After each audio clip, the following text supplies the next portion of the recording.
Julia, you are now in the hot seat. Okay, well, that's fine. I've been in the hot seat before. I can handle it.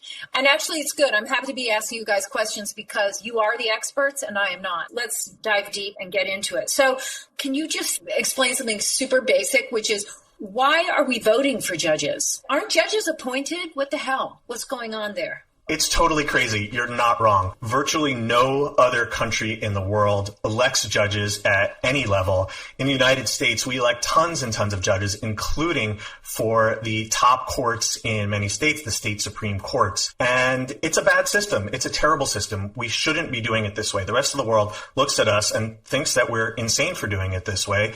The flaws are obvious. It's so easy for judges to get controlled by partisan interests because they know exactly who's supporting them, who's funding them. And this is especially true of conservative judges and justices on the right. And in a just world, they would be appointed, like you just said, except that's not the world we live in. We live in this unfair, screwed up world where we have to worry about judicial elections. The sad thing is that Republicans have spent decades focused on these races because these positions are so powerful. And the left has really fallen short here. We have not paid as much attention. And like you said at the start of the program, there's been so much focus on congressional elections, but so much less on these down ballot races. And people have these long ballots, especially like you said, in your home state of California.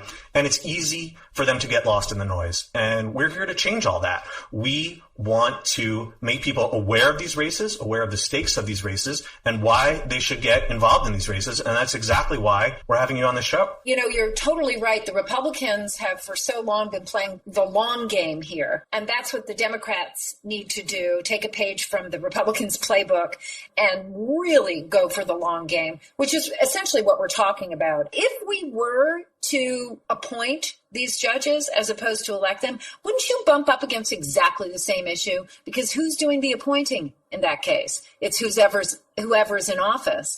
And so I wonder if to a certain extent this issue is unavoidable. I think part of it is a cultural issue in where the right in the U.S. has become so partisan about judicial stuff, whether it be elections or appointments. There are a lot of countries that have a very sort of unbiased process for appointing their judges. They look at experts, they look at like bar associations in various countries, and they end up with not perfect, but pretty good judges that are appointed because they're the most qualified. Here, even in states where we don't elect judges, you can get Republicans and folks who are just going to appoint partisan judges still. So just moving them to appointments doesn't single-handedly fix the problem. There's also a broader cultural issue of we need to somehow convince the GOP to want unbiased judges. No, that may be a question for the GOP and their therapists, to which they don't go to those appointments, I'm pretty sure.